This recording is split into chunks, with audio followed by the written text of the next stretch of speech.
1992 সাল 6ই ডিসেম্বর বাবরিটাকে ধ্বংস করলো, চলে গেল, মন্দির হয়ে গেল। বলো করে মনের আশা আমি একটা বাবরি মসজিদের নামকরণে একটি মসজিদ বানাবো।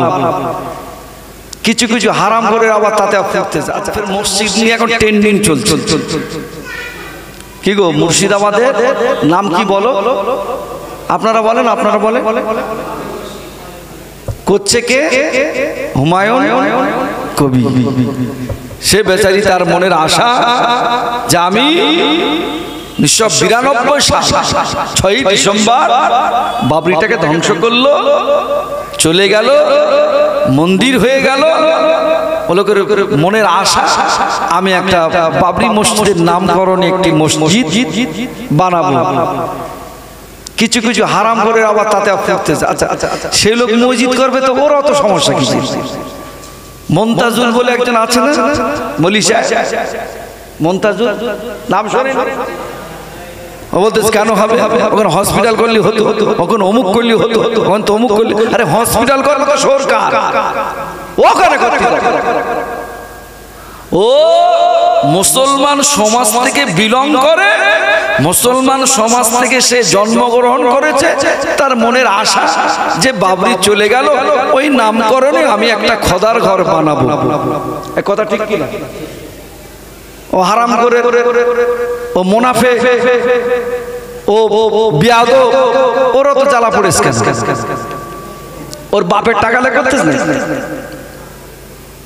আল্লাহর ঘর কে করবে না করবে সেটা তাই দায়িত্ব, আপনি তো করতে পারেন। এই তো আমাদের এই ভাই হাফেজ সাহেব, আলী আকবর সাহেব, তিনি তো এই মসজিদটা করলেন। কোনো সমস্যা তো করে তোমার তাতে কি সমস্যা? কি আসলে ওর জীবনটা কেটেছে কখনো দাদা হুজুরির পিছনে লেগে, কখনো আল্লাহর ওলিদের পিছনে লেগে, আবার কখনো মসজিদের পিছনে, এই হুমায়ুন কবিরের পিছনে আবার লেগে। এই কথা ঠিক বলছি না? বলবো বরং আরো খুশি হওয়ার দরকার যে আমার ভাই যদি করে আল্লাহর ঘর, আল্লাহ করিয়ে নে, অন্তত স্মৃতি হিসাবে আল্লাহর জমিনে কায়েম থাকো। কথা ঠিক কি না? ওই মুমতাজুল বিয়াদব, ও হারামখোর, ও বলতেছে কেন করবে? তো ও করবে তো তোর বাপের কি? আল্লাহ নবী জানিয়ে দিলেন মসজিদ হলো পৃথিবীর শ্রেষ্ঠতম ঘর। কেন? হুমায়ুন কবির ও রাসূলুল্লাহর কিছু কিছু টপিক পড়েছে। এই পৃথিবীর জমিনে সব থেকে উন্নত মানের ঘর হলো অন্য কোন ঘর নয়, আল্লাহ পাকের শ্রেষ্ঠতম ঘর।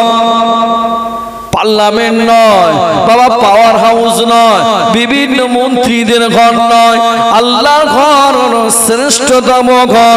আল্লাহ নবী জানিয়ে দিয়ে আল মসজিদু বাইতুল্লাহ, জোরে বলুন মসজিদ হলো আল্লাহ পাকেরই ঘর।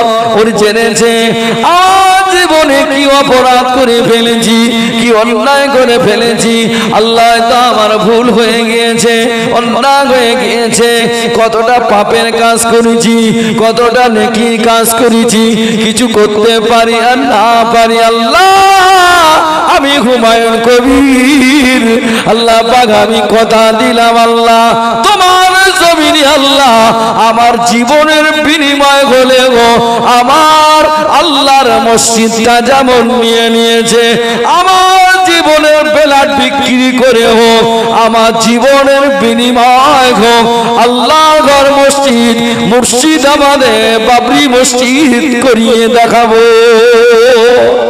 জোরে বলে নারে তাকবীর। এতে মুমতাজুলি জ্বলতেছে কেন? এতে মুমতাজুলি জ্বলতেছে কেন? আমি পরামর্শ দিচ্ছি, আমি পরামর্শ দিচ্ছি, যেন ওর মনে হচ্ছে পরামর্শ দেওয়ার জন্য রেখে দিয়েছে। সারা জীবনটা ওলি বিরোধী, আল্লাহর মাহবুব বান্দা বিরোধী। বলে ফুরফুরা শরীফে নবী আসার জায়গা পায়নি আর ফুরফুরায় আছে। বলেন আস্তাগফিরুল্লাহ। এখন বলে কি ধরনের কথা? ফুরফুরা শরীফে আমার দাদা পীরের দরবারে আল্লাহর নবী রুহানি হালাতে এসেছে না আসেনি? একটু জোরে বলে। তাই এদের দ্বারা আপনি কি বলবেন?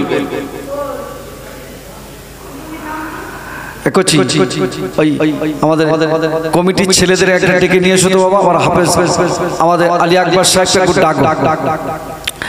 একবার দরুদ শরীফ আল্লাহুম্মা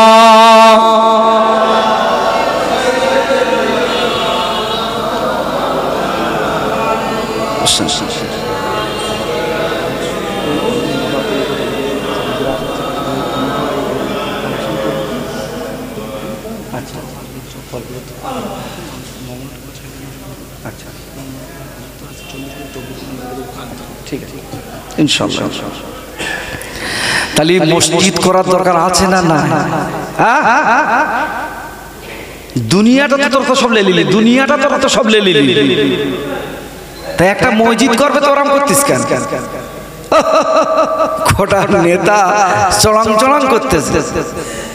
তুমি শুনে রেখে দিও, আল্লাহ যদি হুমায়ুন কবিরের যদি আল্লাহর সৎ নিয়ত যদি থাকে, ইখলাস যদি থাকে, পৃথিবীর কোন শক্তি, আমরা এই মাহফিল থেকে দোয়া করি, পৃথিবীর কোন শক্তি হুমায়ুন কবিরকে বাধা দিতে পারবে? জোরে বলুন, পারবে?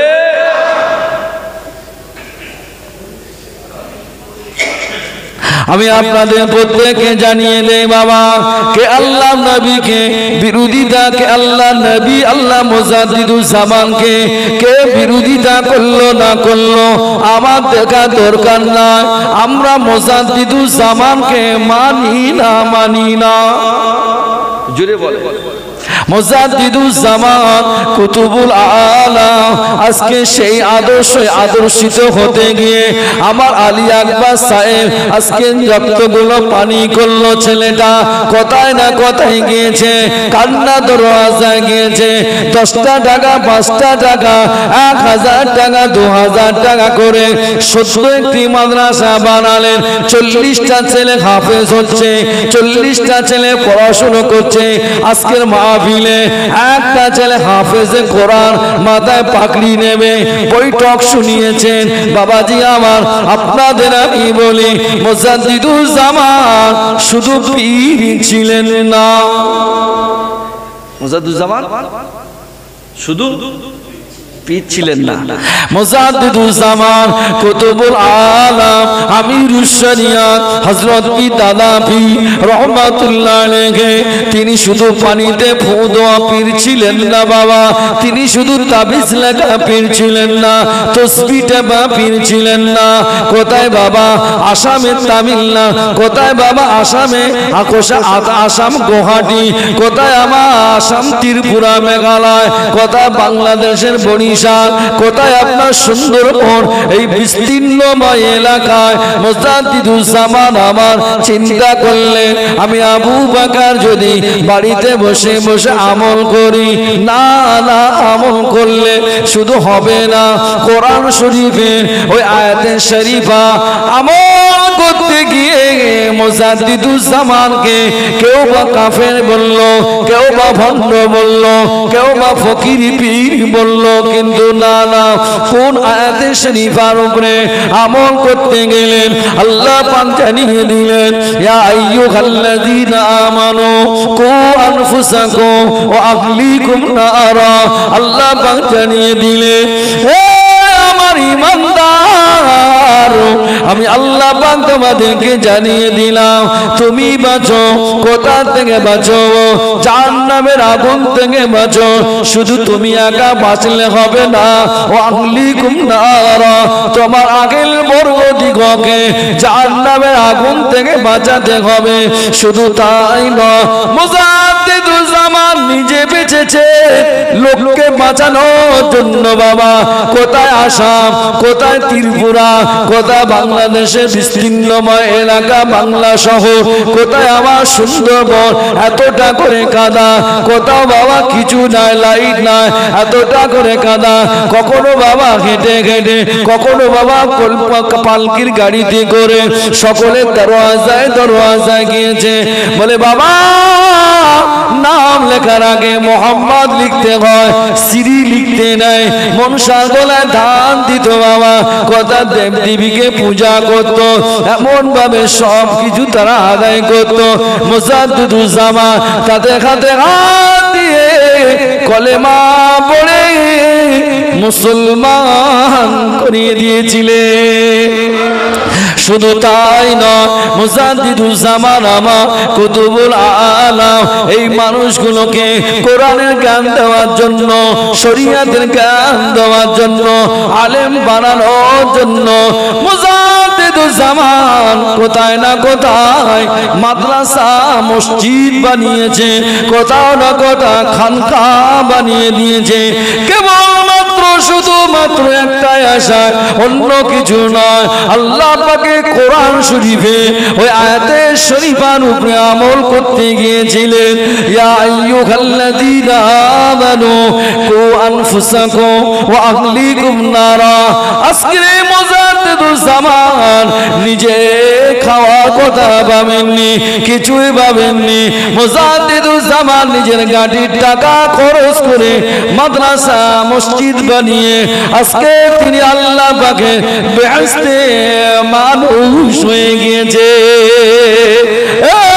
বেপুলদার নওজোয়ান ছেলেরা, সে মুজাদ্দিদুজ্জামানের সিলসিলা ছেলে, আমাদের সম্মানীয় আপনাদের ঘরের ছেলে, আমাদের সম্মানীয় আলী আকবর সাহেব, তিনি তার কথা সুখ আরামের কথা ভুলে গেলে তার যা বয়স ছিল, বাপের যা সম্পত্তি ছিল, সব কিছুকে বিলীন করে দিয়ে অন্যান্য কাজে তিনি ব্যয় করতেন। কিন্তু না না, মুজাদ্দিদুজ্জামান আমার যে কোরআন শরীফের আয়াতের উপরে আমল করতে গিয়ে তারাকে কত না কষ্ট করতে হয়েছে, তার আদর্শে আদর্শিত হতে গিয়ে ওই আলী আকবর আজকে সুন্দর জান্নাতের বাগান বানিয়েছে।